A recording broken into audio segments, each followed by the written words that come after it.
It's our heritage. It's your land and it's mine. It's the only land we'll ever have, and it's good enough for me. John Wayne made many of his finest movies right here in Monument Valley, from Stagecoach to The Searchers. He played so many of our legendary heroes that he became kind of a legend himself. He and his movies, like this place, have become part of our national heritage. I think it's because John Wayne, the man, stood up for what he believed in. And John Wayne, the actor, played those roles that showed a man struggling to do what he thought was right. That was Duke, all right. Up front with everybody, and no apologies for anything. And I remember once he said to me, "Hank, you old son of a bitch, always tell it like it is, because then tomorrow you won't be wondering what you were lying about yesterday." One night I was in the Costa Brava with him, and he decided we ought to go slumming. So we got us a taxi, and we went all up and down that coastline, just walking into saloons and things. Of course, people recognized him right away. But I think it was one of the most fun nights he ever had. He was a very dedicated, loyal American, and as to his political philosophy, I would say he was quite conservative, probably as much conservative as I am. Now, I grew up on John Wayne movies, and to be honest with you, that's the epitome of America. He is Mr. America to me. Well, of course, Humphrey Bogart was super cool. And James Cagney, tough. A tough little monkey. And then you had Alan Ladd. He was a tough guy, too. He could punch you in the ankle. You had Clark Gable, of course, who had a very strong personality. And then you had John Wayne, who was, I guess, everybody combined. John Wayne could beat the hell out of a lot of them. He rode in saddles where no one rode before. He fought in battles from shore to shore. And like a man answering destiny, he stands a hero above them all. He charted oceans, defended his beliefs with strong emotions, with tender love. And like a man answering destiny, he stands a hero above them all.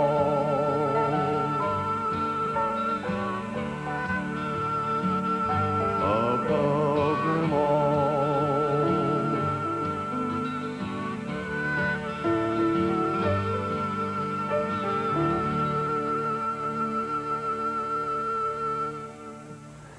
I met Duke in 1952 when we made a movie together. And it was he who suggested me for Matt Dillon on the television series Gunsmoke. A real friend. He was honest, strong, independent, and proud. Exactly the kind of man he portrayed in his final film, The Shootist, where he plays a dying gunfighter. It has become both the end of an era in movie making and, in a way, the story of his life. Like the character, Duke faced many a showdown, more with raw courage than with foresight, in the true spirit of the American hero. We didn't know it then, but John Wayne was telling us the rules he had lived by, on screen and off, for the last time. I won't be wronged, I won't be insulted, I won't be laid a hand on. I don't do these things to other people, and I require the same from them. But how could you get into so many fights and then always come out on top? I nearly tied you shooting. Friend, there's nobody up there shooting back at you. It isn't always being fast or even accurate that counts. It's being willing. I found out early that most men, regardless of cause or need, aren't willing. They blink an eye or draw a breath before they pull a trigger. I won't. While he was making The Shootist, he talked to Dick Cavett about his love of the movie business. Well, you know, you get toward the end of a picture and you say, oh, I'm gonna take a year off. Yeah. And then there's 2 weeks go by, and you're starting to look around and say, I wonder if there's a good script around any place. So you do get a little antsy. I want to work all the time. Yeah. I enjoy it. It's my life. John Wayne had a long and enormously successful career. He made over 200 movies in 50 years and produced and directed some of them. His films are still making money, and they've grossed over $700 million. Duke always worked hard to support his large family, and he wanted them beside him. He demanded loyalty and respect from his friends and from strangers, too. He would stand up and fight for his country, right or wrong. And he reserved the right to tell whoever would listen if he didn't like the way the country was being run. It was a good old Midwestern code of behavior his father had taught him. Marion Michael Morrison, a strapping 13-pound baby, was born in Winterset, Iowa in 1907, the son of a pharmacist and his strong-willed wife. The family moved from Iowa and homesteaded on a small ranch near the Mojave Desert. But the hard life drew them back to civilization, Glendale, California. The good-looking new boy in town was nicknamed Duke by the local firemen and became one of the stars of the high school football team. He won a scholarship to the University of Southern California and began working summers at the Fox movie studios, doing everything from sweeping up to moving props for the directors. One of them was the great John Ford. Well, Mr. Ford says, so you're a football player, and I said, well, playing at USC. He said, see how you get down. So I got down, braced on my forearms and my feet, and he just kicked my arms out from under me and stuck my nose in that mud that they'd made for Mother McCree, and I'll tell you, it wasn't the sod of old Ireland, and it really hurt. So not being interested in a motion picture career at that time, I said, let's try it again. Well, it's hard for one fella on the line to take out anybody when they can move wide on you. So as I thought he would, he started to go around this side, and I just whirled and kicked him and hit him in the chest, and he shot him down on the part that goes over the fence last. And he looked up with a little surprise, and there was a deadly silence, and right then was a deciding point in my career in motion pictures. It was the right kind of start for their friendship. Ford was a bully on the set and a buddy in the bar. He gave Duke a bit part in the silent film Hangman's House. Duke left USC in 1929 and chose a career in the movies. He played a midshipman in Salute and a college student in Words and Music. In 1930, director Raoul Walsh was considering him for the lead in The Big Trail, an epic western. He gave Marion Morrison a new name, John Wayne, and thought he was helping the young man by sending him to an acting coach. There was one of these dialogue directors that had been sent out, and he said, you go to him twice a week. There's a line in the picture where this fella can't go on with a train, and he's been with it for 6 months going across the desert, and in the distance is the Great White Mountain, and he's supposed to, with sentiment, say, well, Zach, when you get there, tell the Great White Mountain hello for me. But this guy was using the cape in every line, and he had me out saying, tell the Great White Mountain hello for me. And so after Walsh found that out, he gave me the test and finally the part. Tell that Great White Mountain hello for me. Goodbye, Zeke. The Big Trail was a box office flop. All thoughts of stardom vanished, and Duke began a simple struggle to stay in the movie business. He played more college boys and more cowboys, saving girls from runaway horses. And because he could do his own stunts, he was perfect for adventure serials, like the 12-part Hurricane Express. He took whatever parts he could get, waiting, hoping for his big break, sometimes sharing the screen with starlets on the way up, like Barbara Stanwyck. But it was the Western, often produced one a week, that paid his bills. Wayne tried everything, including singing. Up your guns, outlaw, and cinch 'em on tight.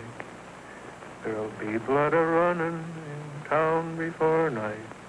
There'll be guns a-blazing, singing with Why, that's Singing Sandy. Tonight you'll be drinking your Most drink notorious gunman since Billy the Kid. the dead. But even an aspiring actor knows when to say cut.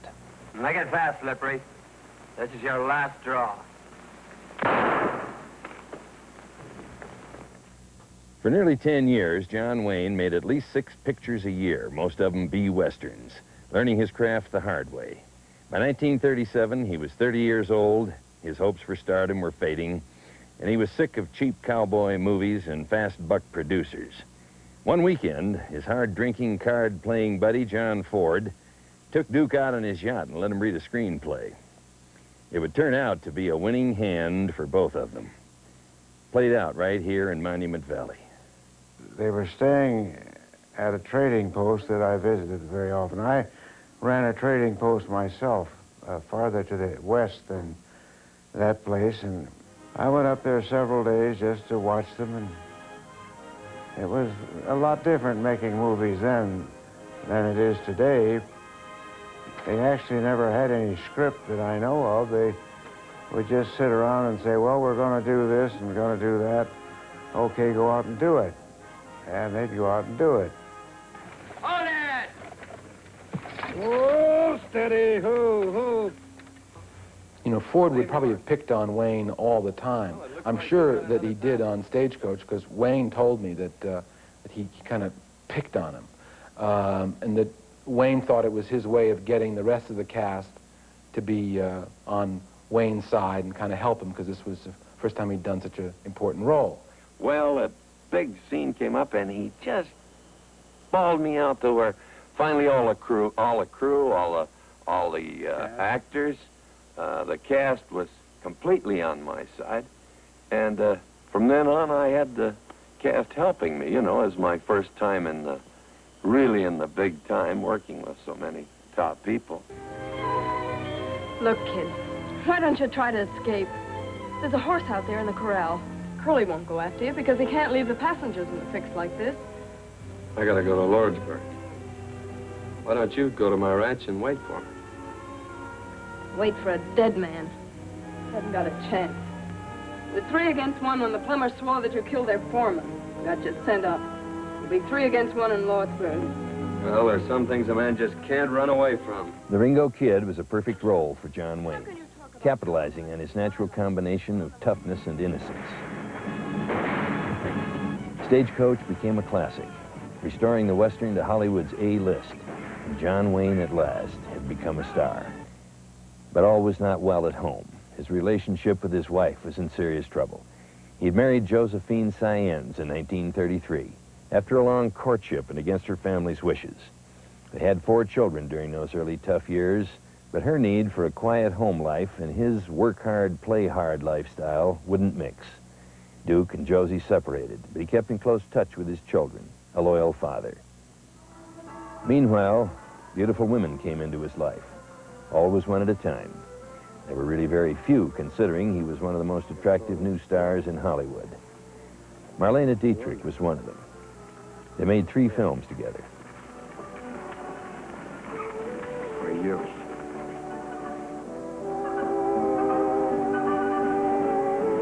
In the next few years, he tried to expand his range of roles, playing in everything from a Eugene O'Neill drama to swashbuckling adventures. He kept on making westerns, of course, and wasn't too happy about it, even when he worked with his screen idol, Harry Carey. When they were making Shepherd of the Hills, they were sitting on the set, and my dad was sitting off by himself, and Duke came over to my mom, and they started talking, and he started grousing about the fact that he wanted to play more variety on the screen, that he felt that he was falling into a niche that was just, he was the same in every picture, and that was bothering him. My mom said, now wait a minute. She said, you're a big, good-looking outdoor guy. You're more or less in the mold of Harry. And she pointed over to my father, who was sitting quite a little ways away, and she said, would you want to see him change on the screen? And Duke went, well, hell no, not in any way. And she said, well, that's the way you are. It was important advice, and he knew it. He approached the Western with new enthusiasm, and for the first time, produced his own film. It was Angel and the Bad Man, and he romanced Gail Russell, on set and off. If I go away, you go with me. If I go away, they go with me. The movie wasn't a great success, but it didn't discourage Duke. He would produce again someday. He returned to Monument Valley with John Ford to make Fort Apache, fighting it out with the Indians and Henry Fonda.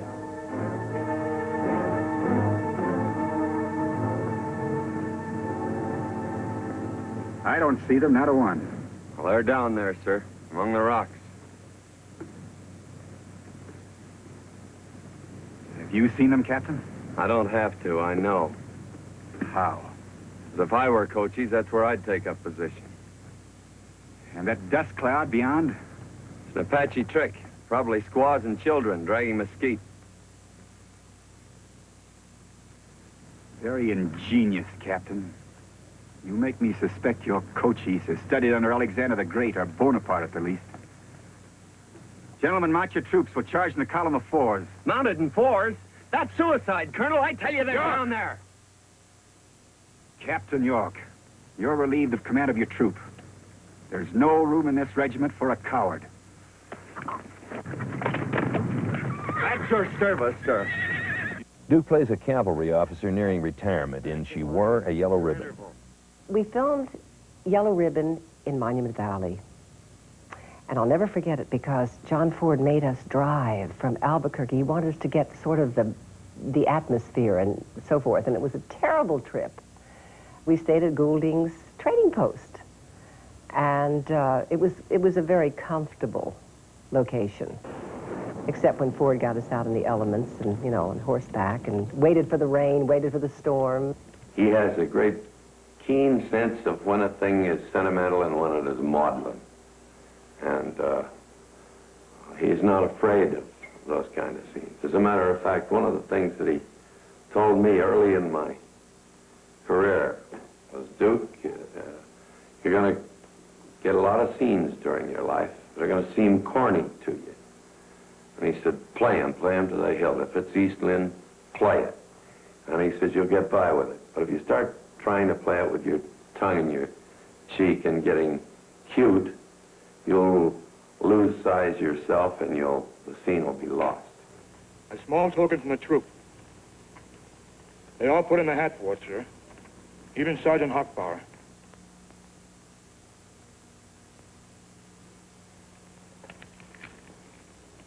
It's solid silver, sir. Brought on from Kansas City. There's a sentiment on the back of it.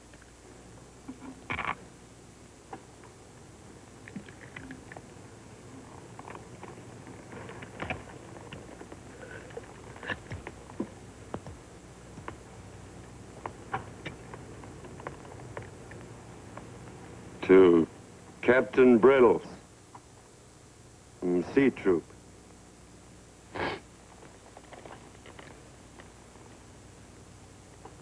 Lest we forget.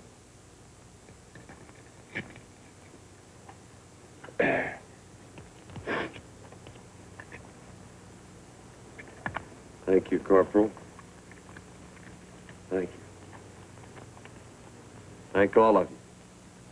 Captain Brittles was one of Duke's best roles and one of his favorites. But the role that changed John Wayne's screen presence forever is Tom Dunson in Red River, directed by Howard Hawks. Duke's performance is now recognized as one of the greatest in any Western film. Cherry was right. You're soft. You should have let him kill me, because I'm going to kill you. I'll catch up with you. I don't know when, but I'll catch up. Every time you turn around, expect to see me. There's one time you'll turn around and I'll be there. I kid you, Matt.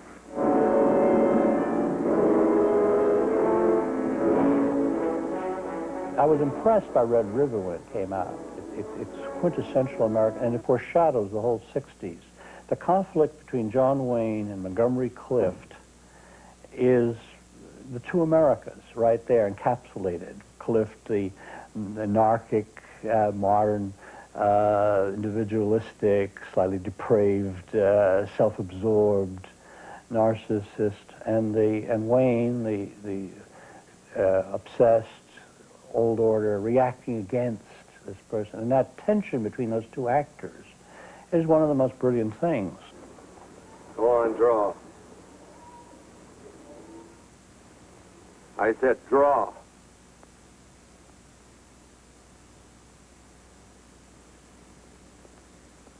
And I'll make you.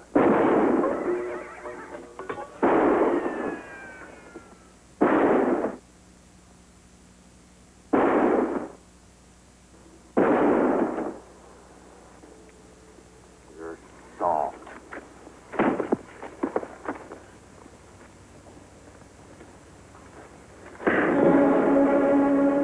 All right, for 14 years I've been scared, but it's gonna be all right. Get up. Come on, get up.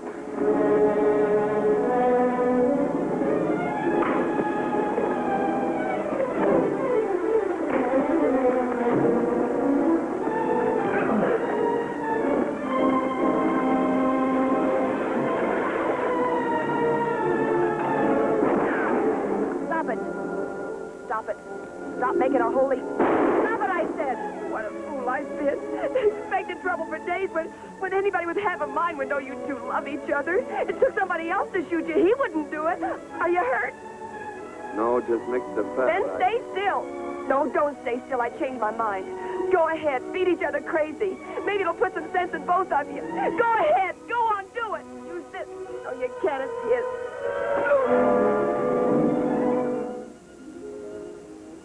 You better marry that girl, Matt.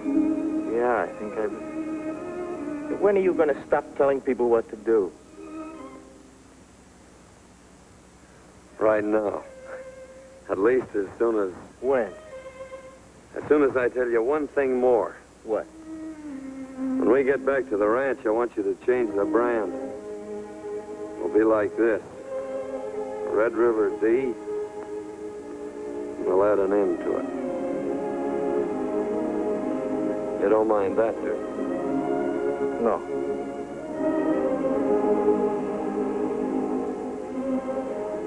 You earned it. Stay tuned as John Wayne goes to war in the movies and fights his own political battles.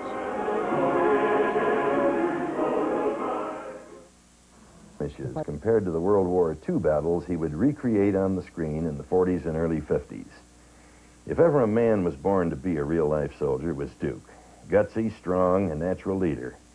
He tried to enlist, but he was 34 years old, had 4 children, and an old injury. He was politely turned down, no matter how many strings he tried to pull. But he had an assignment in Hollywood to keep morale up and patriotism high. John Wayne was the right man for the job. Even though only 10% of his movies have war themes, he became our symbol of combat, bravery, and heroism. His first war movie, Flying Tigers, was the story of American volunteers fighting the Japanese for China before Pearl Harbor.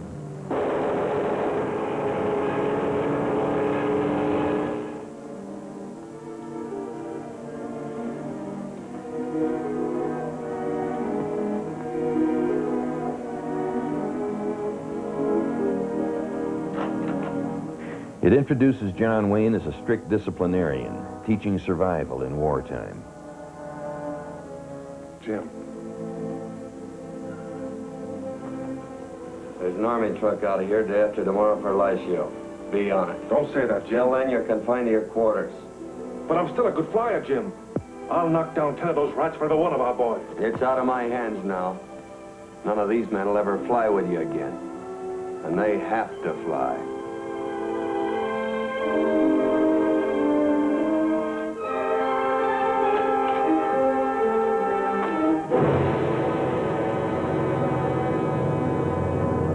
Got even tougher in the Philippines with Anthony Quinn in Back to Bataan. Stop acting like a schoolboy. What do you mean, schoolboy? Only a schoolboy would expose himself and his men like you did this morning. I know it's tough when the woman you love goes over to the enemy, but you can't let her tear your Joe, heart. that's none of your business. That's right. But risking the lives of these men is my business. Keep it up and you'll have the whole company wiped out. This is a dirty war we're fighting, Andres. We gotta fight it the right way. What do you want me to do? I want you to act like a soldier. Remember, you're in command of a company of men. You've got the responsibility of their lives in your hands. In The Fighting Seabees, he is killed in action. Hold your fire till you get them under your gun. Then let them have it. This is one of only 8 times John Wayne dies on screen.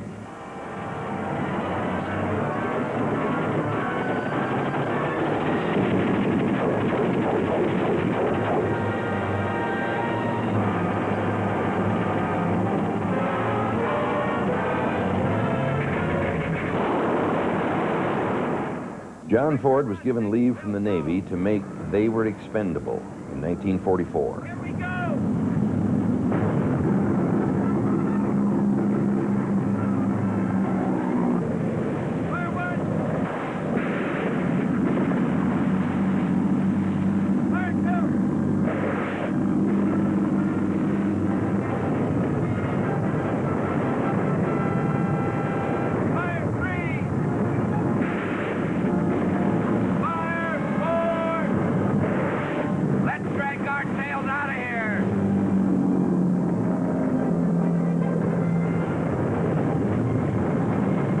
Ended before it was released, and it was more successful with the critics than at the box office. 4 years later, Wayne starred in the finest of all World War II movies, Sands of Iwo Jima. He was the original hard-nosed bullying sergeant, assigned to whip his young recruits into Marines. I'm going to tell you something, Conway. I'm going to tell all of you. I'm going to make it nice and simple so you'll all understand it. They handed me you guys as a present, a regular Easter basket. They told me to get you into some kind of shape so you could handle a little piece of this war. And that's what I'm going to do. And that means I'm going to tell you what to do every day and every minute of every day. I'm going to tell you how to button your buttons. I'll even tell you when to blow your noses. And if you do something I don't like, I'm going to jump. And when I land, it'll hurt. I'm going to ride you till you can't stand up. But when you do stand up, you're going to be Marines. After making over 100 movies, John Wayne as Sergeant Stryker was nominated for an Oscar but didn't win. He did win something much more important. He was named #1 in all the Hollywood polls in 1950, and for the next 25 years, he stayed right up there in that top handful of superstars. I've been in more uniforms than George Jessel. I've been in more battles than Napoleon, more wars than Germany. And I've captured Bataan, Corregidor, Fort Apache, and Marine O'Hara. Let me tell you that your favorite motion picture actors for 1976 are Jack Nicholson, Robert Redford, and John Wayne. And the winner is Mr. John Wayne.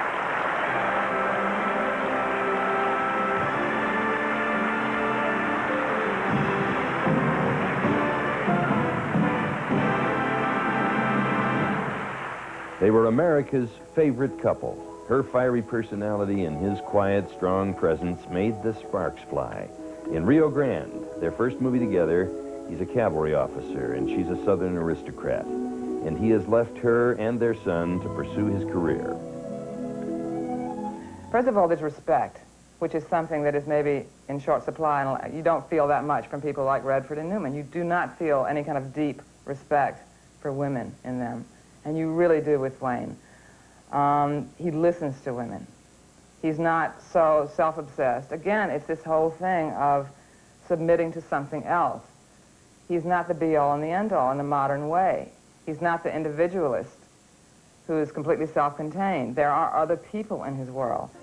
In The Quiet Man, directed by John Ford, he plays an American boxer who has killed a man in the ring.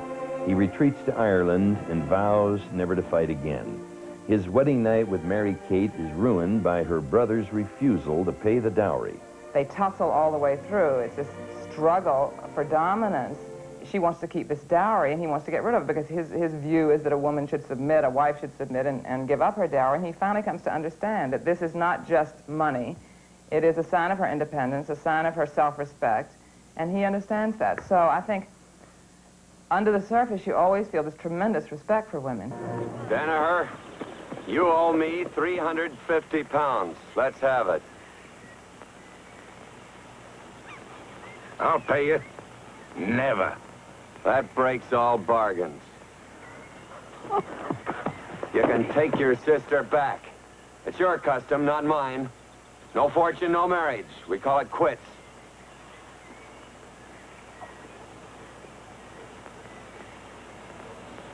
You do this to me? Your own wife? After It's what? done.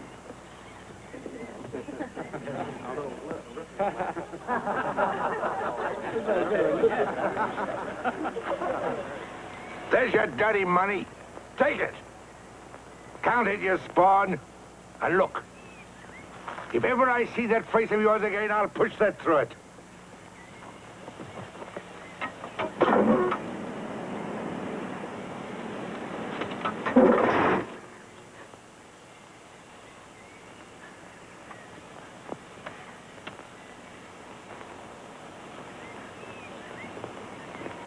Charge it!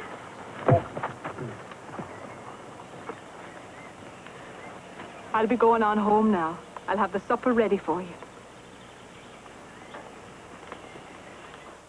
All four of Duke's children were on the set of The Quiet Man, and so was Chata, his second wife, since 1946. It had been as volatile a relationship as any of his on the screen. Chata, she's the original Mexican Spitfire. But Duke, you know, I remember once he described how she'd locked herself in her room and she was drunk, and Duke went over and kicked the door down to get in the room. And he was worried about that. He said, what will the public think? I said, Duke, the public expects Duke Wayne to kick the door down. I said, as long as you don't go against your image, you're fine. And the public loved him even more after that. Yeah. While his marriage was falling apart, he and Maureen starred in The Wings of Eagles, the true story of a military man and the wife he has sacrificed to his career. It's one of Duke's least known but finest performances. I've got somewhere. Sure. You're somewhere. The kids are somewhere, and I'm somewhere. But we're really nowhere, unless we're together. If it isn't a family, it's nothing.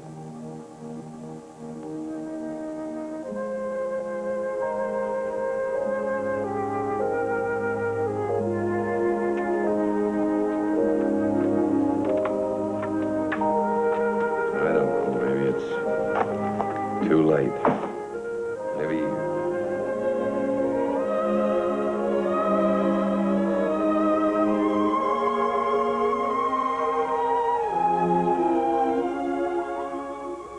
By the time Chata and Duke were divorced, he had already met the Peruvian-born actress Pilar Pillet. We had a phone call from Duke's attorney, and the attorney told Duke, well, Duke, I have your divorce papers in my hand. So Duke hung up the phone, came into my room. I was there with Duke's dear secretary of many, many years, Mary St. John. So he came up to me and kissed me, and he said, how would you like to get married today? And I said, today? He says, yes. He says, I'm a divorced man. So I said, well, I don't have an address or anything. He said, don't worry about a thing. Just go with Mary, get yourself a dress, and come back, and we'll be married by sunset. The years that followed World War II were the beginning of John Wayne's political life.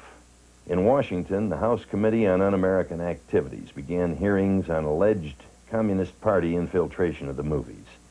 And Hollywood was divided into two camps. There was mudslinging on both sides and blacklisting by the Hollywood studios. Duke was in the thick of it. He succeeded Clark Gable and Robert Taylor as president of the Motion Picture Alliance and served for 3 terms. A few years later, he and I made a picture together about the Cold War in America. Political beliefs are sacred, he says. He delivered 1,600 microfilms from the laboratory to a Comintern courier. Is that political belief? I just work here. That's wishful thinking. We can't give this fellow a subpoena. He'd left the country yesterday on a Polish freighter. I shouldn't have handed him that subpoena. I should have stuffed it down his throat with my hand still around it. It's just me and him on a subpoena on his dark porch. Who'd have known the difference if I'd have thrown him one left hook? Young, ain't he? Well, I think some of the movies he made, you know, on his own, like Big Jim McLean or the Green Berets, those are films that I think he, you know, he believed what those movies were saying politically. I think, I don't know if he believed it so much or whether he believed in the government that believed it. Because basically he was very simplistic, you know, America, right or wrong. It was a little bit like that. Ever since I met Duke, that was his one thing in life, is to make the Alamo. He wanted to make all of the heroes, I guess, that were succumbing the Alamo, heroes. So as a consequence, he had a lot of negative reaction about it. But he was the kind of a guy that when he believed in something, nobody was going to stop him. For over 10 years, Duke had been obsessed with the idea of filming the story of the Alamo. Against all advice, he decided to be the producer, director, and star, and invested every cent he had in it. John Wayne's version of the Alamo was shot down in Brackettville, Texas, which is about 125 miles west, a little bit south of San Antonio, Texas. And the Alamo building that they had in the picture of the Alamo was copied after the real Alamo up in San Antonio, but they couldn't shoot it up there because there was so many high buildings around it. Duke got in an awful lot of people. He went down ahead of the cast and through his men gathered in all the loose people around for 50 miles, I guess, and shot a great deal of the background before we got down there. Well, he remained very stable. I don't know how he did it with all the pressure on him to get scenes that he approved of, that he liked, and he thought that people would enjoy doing. But he was very stable, and I don't know how he held up under everything, because there was a lot of things going on that over which he had no control.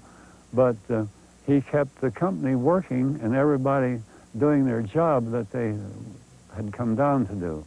Duke directed the spectacular battle scenes of the Alamo using everything he had learned from his stuntman friends. He was chain-smoking, sleeping 4 hours a night, and he lost 30 pounds during the filming, but still gave a stirring performance as Davy Crockett.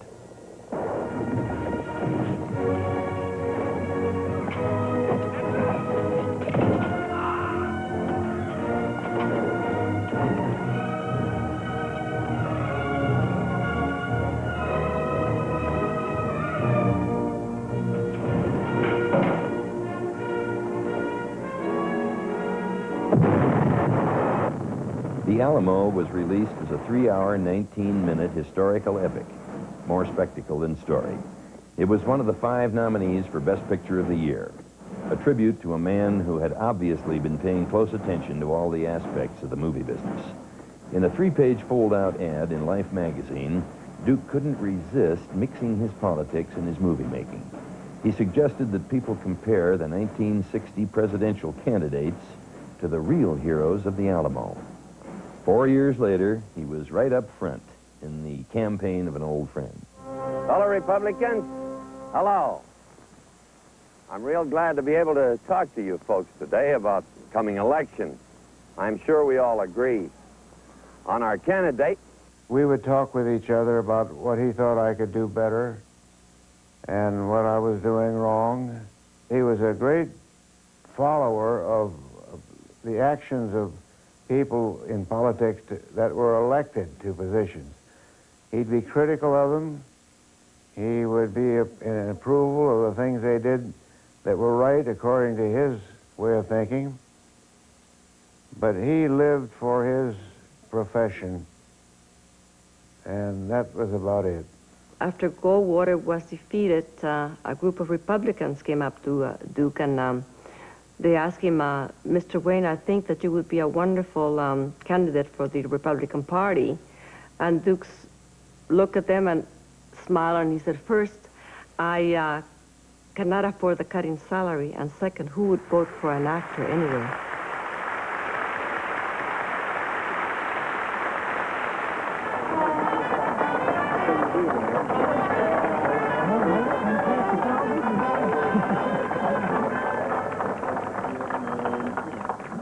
Thank you very much. Andy and Duke. Andy, if you can get him to run, I'll vote for him, too. I think that what Duke felt was what I felt at the time, and that is the great immorality of the Vietnam War was for our government to be asking young men to give up their lives in that war when the government had no intention of winning it, because they were afraid of what might follow that might be worse if we tried to win that particular war. And as I say, I think that was the great immorality. I think Duke felt the same. Duke was against the war in Vietnam, but once America was in it, he wanted to win it. He made the first major film about the war in 1968. It was just like all the other John Wayne war movies. Our boys were the heroes, the enemy was evil, and war was hell. I never got any flack from doing John Wayne, even during the Vietnam period. He was still popular. I mean, there were a lot of young people, a lot of students who didn't agree with him, perhaps didn't like him. But on the whole, I think John Wayne was always popular. And if you liked him on the screen, you accepted him. The anti-war people didn't like it, but the rest of the country loved it. The Green Berets was one of his highest grossing films ever.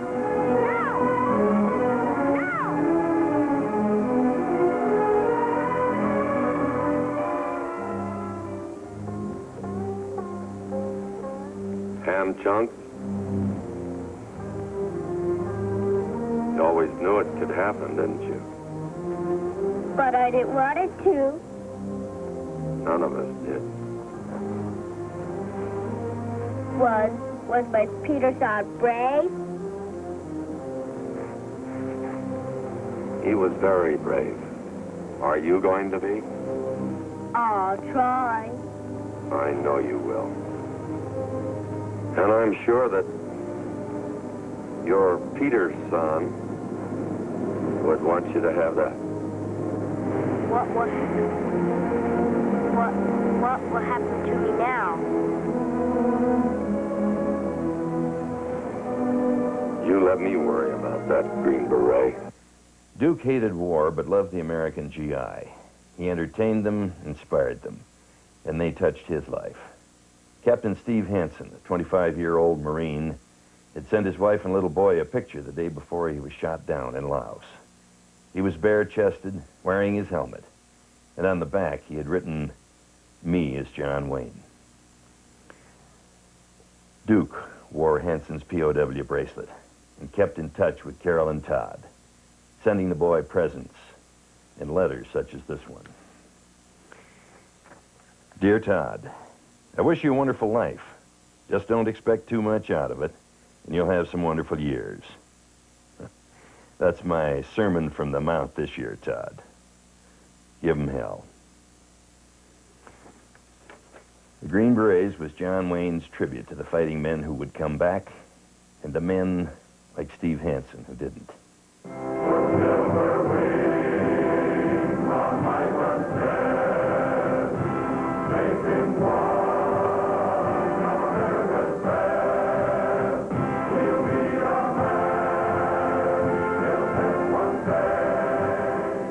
In Part 3, John Wayne wins an Oscar and battles cancer with true grit and real courage.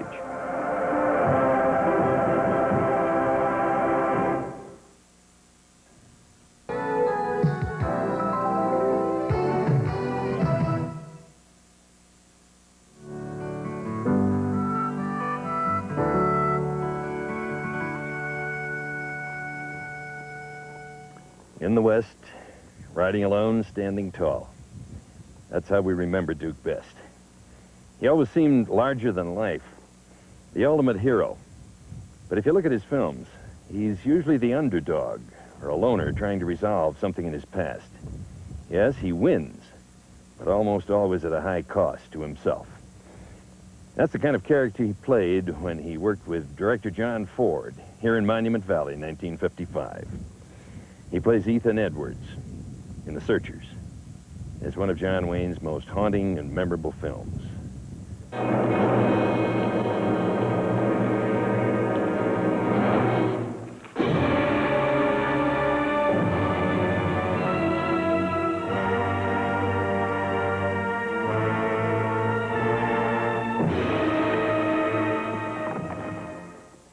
I think it was the strongest performance that he gave in his whole life. He stayed into that character even when he was off the screen. He didn't kid around as much on that picture as he did on other shows. He didn't laugh as much. He was really into that character of Ethan Edwards. And, you know, he was this hard-bitten, bitter man, really a racist, you know, terrible racist about towards the Indians. I found Lucy back in the canyon. Wrapped her in my coat, buried her with my own hands. Thought it best to keep it from you. Oh. Did they? What was she?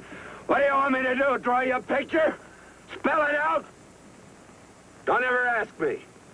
The Searchers is the one film where he goes too far in the rage and the violence within him. His brother has been killed. His brother's wife, who he was secretly in love with, has been killed. His brother's whole family has been wiped out, except the girl who we soon find out has grown up among the Indians. These are my people. Und mehr. Go. Go, Martin, please. Stand aside, Martin. No, you don't, Ethan. Ethan, no, you don't. Stand aside. He's about to throttle her because she has turned into an Indian. She has been assimilated by the Indians, by the Comanches. And then he can't, and he embraces her, and it's this wonderful scene of redemption. Let's go home, Debbie.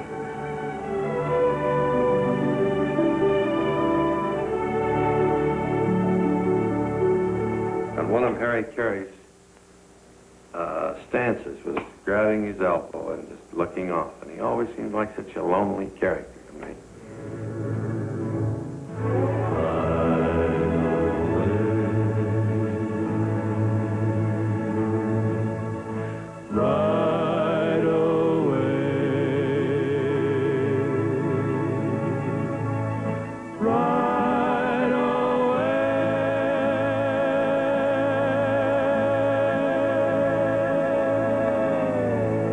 Because Ford made a movie about a character like Ethan in The Searchers doesn't mean that Ford agreed with the character.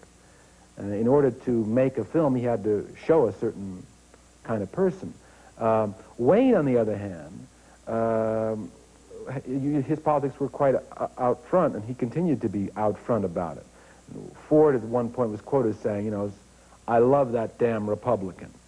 Duke never dodged the tough questions, even though he knew his answers would be unpopular and probably misinterpreted. The subject of Indian rights was always a reporter's favorite. I know the terrible thing that we did was to put them on reservations. That's takes a man's human dignity away from him, takes his desire to better himself away from him. That's what they want to do with that cradle-to-grave socialism. They'll have our whole country like that if we keep paying all our taxes for these minorities that you're provoking. He repeated those views in a famous Playboy interview. So when Duke appeared on a Bob Hope show, they worked it into a skit.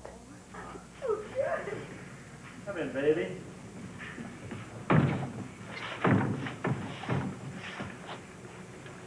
Indians! It's a raid! Hide the women and children! The wagons! Form a circle! Now hold it right there or I'll tickle your teepee with buckshot.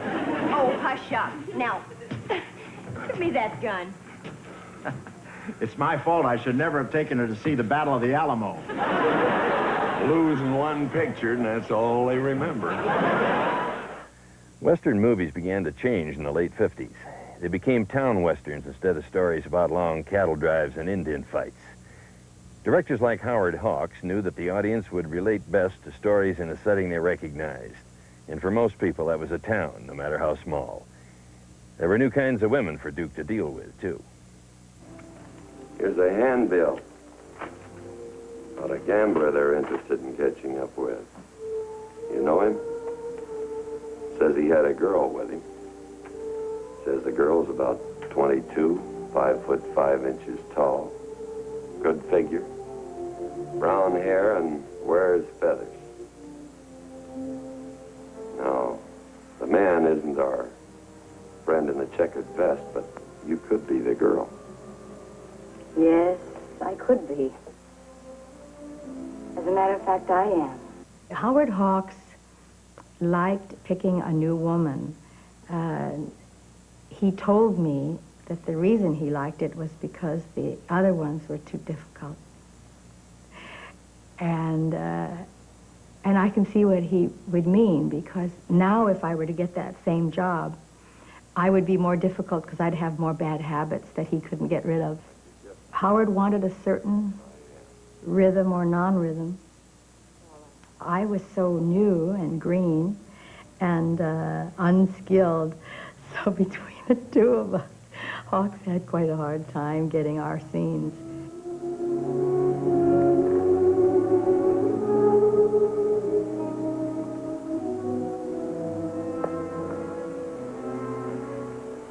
I'm glad we tried it a second time.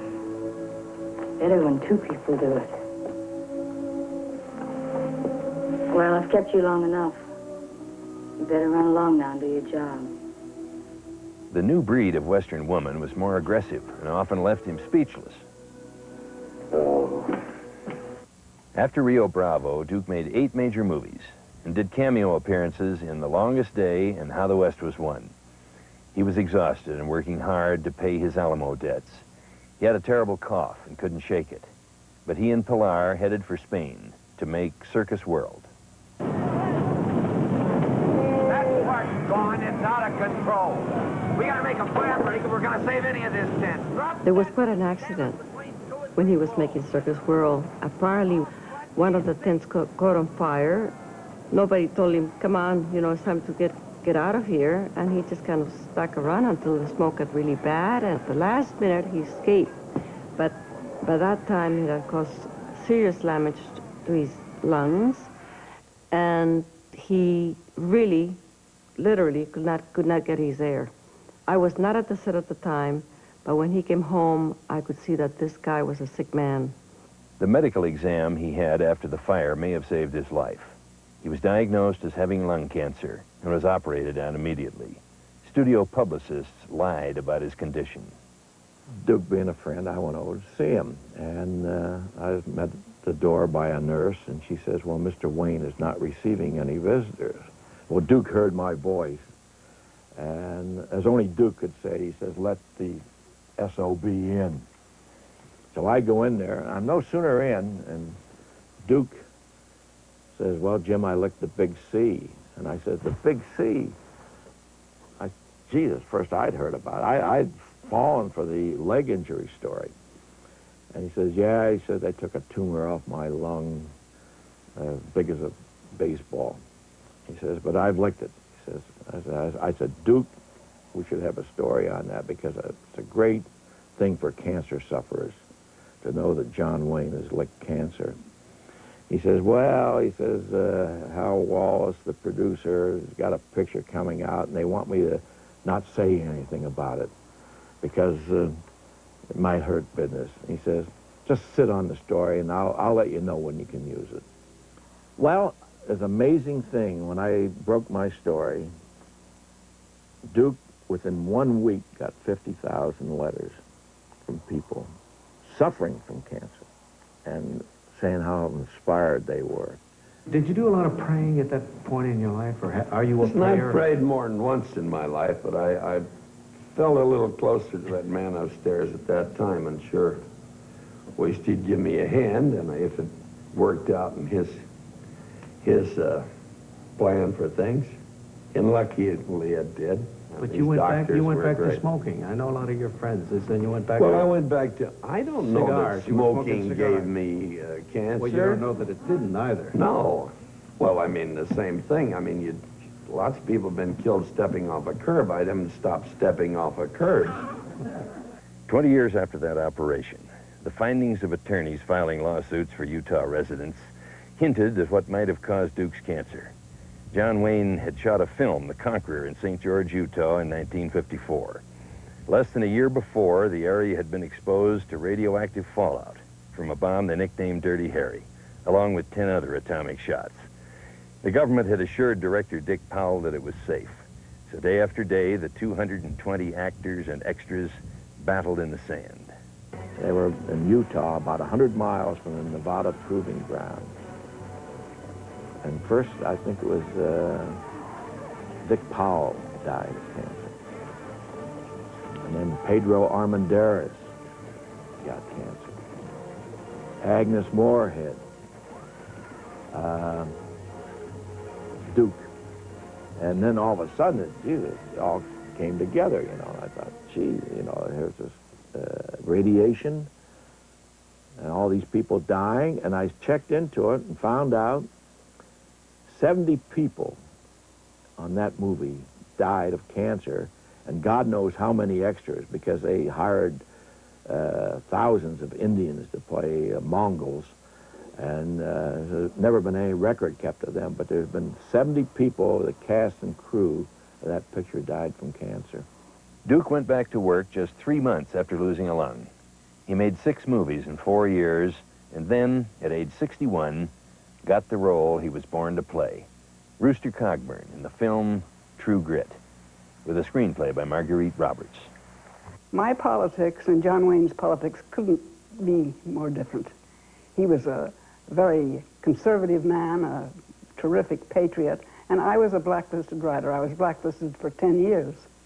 And I was back in pictures and working, and when he heard that I was on the script of True Grit, and his friends heard, they tried to talk him into going to Wallace and getting me off the script.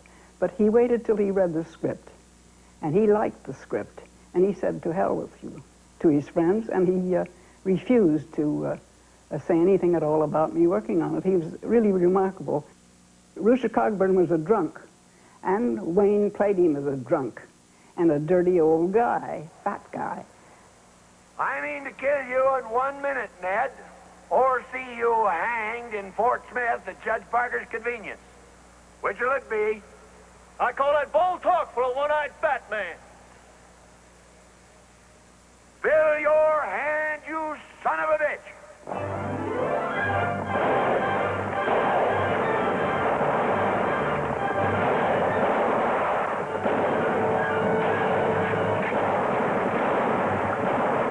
No grit, Rooster Cogburn, not much.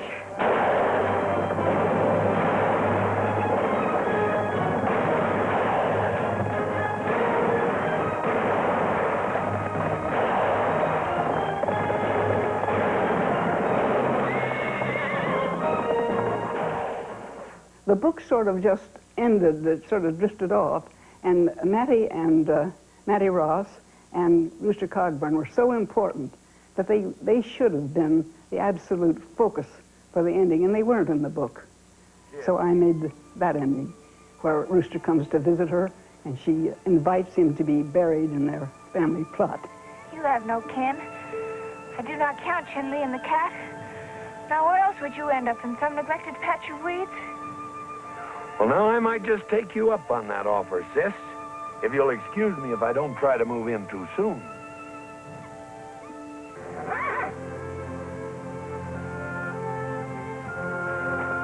Trust you to buy another tall horse. Yeah.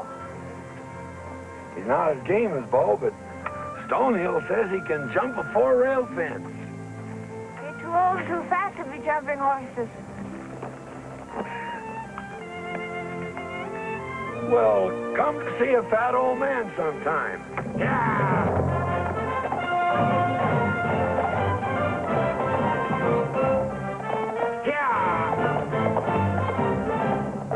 The winner is John Wayne in True Grit.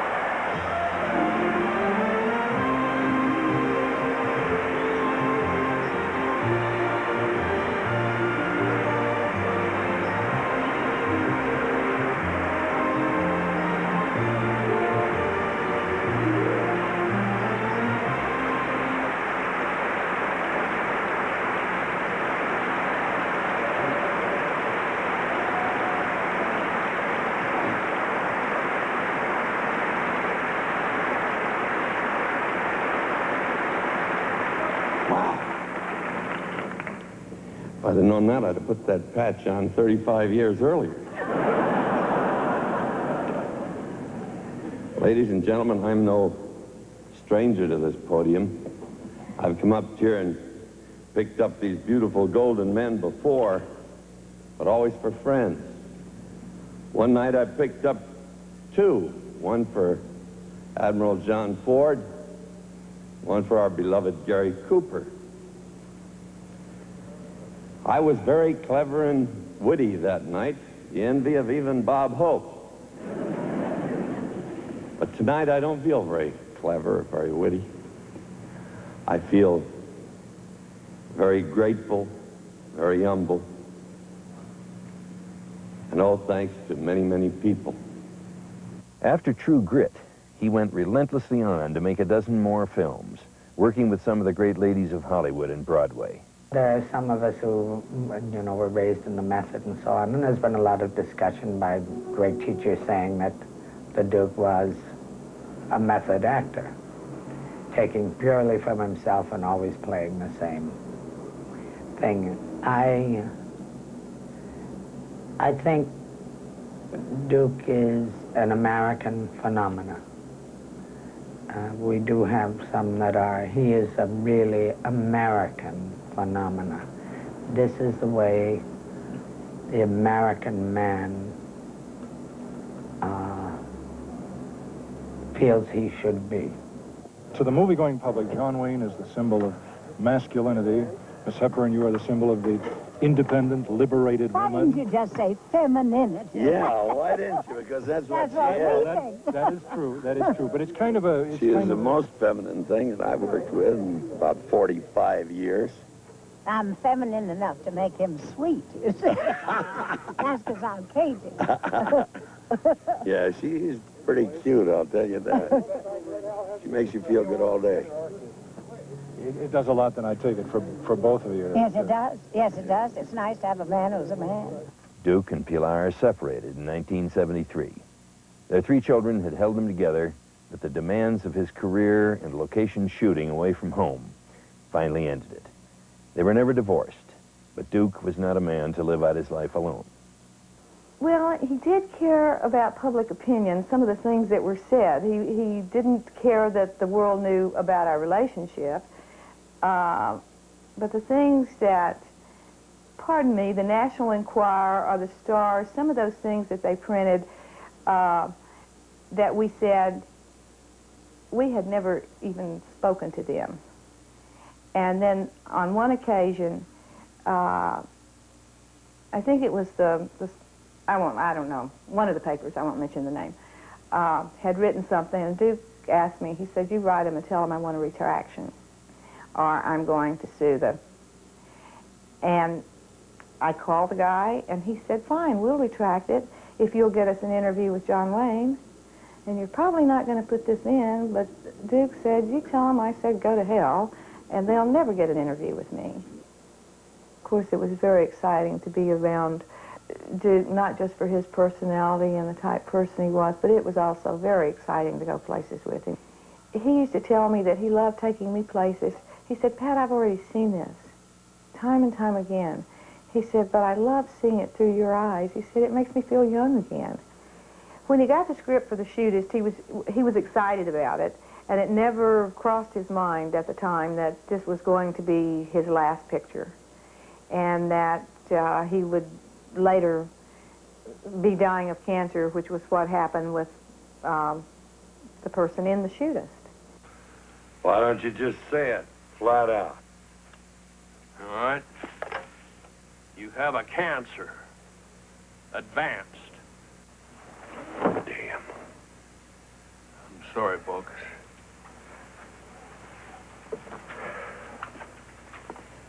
You told me I was strong as an ox. Well, even an ox dies. I remember the things that he didn't like about the script, and they did a lot of rewrites on it. Look out! Ron Howard, who played the young boy, at the end of the picture was still supposed to end up being a bad boy.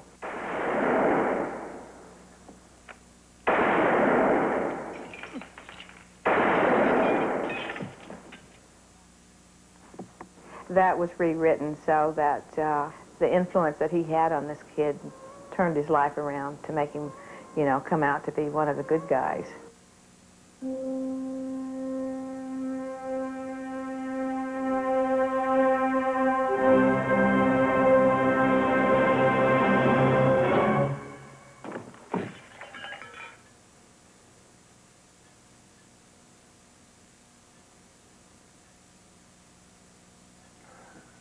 We'd gone on his boat out to Catalina. He told me he'd sold the boat and this is our last trip.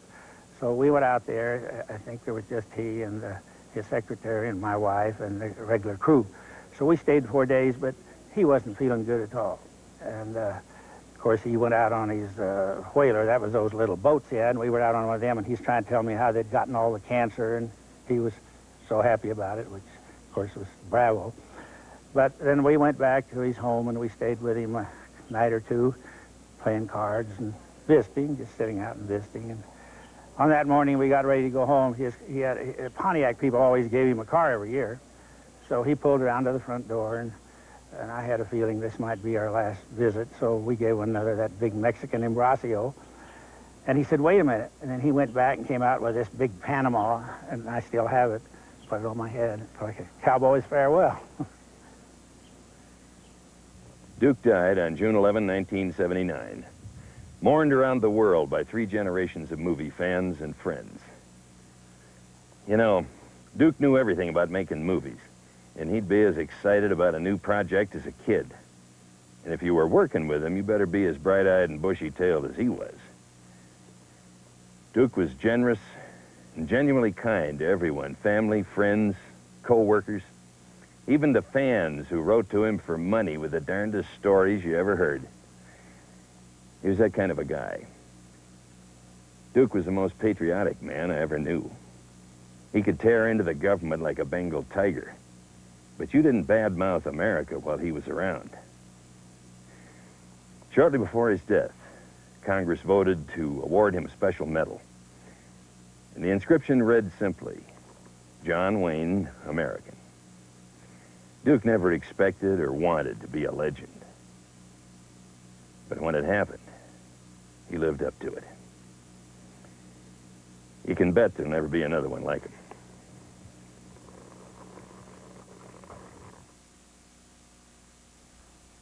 Worcester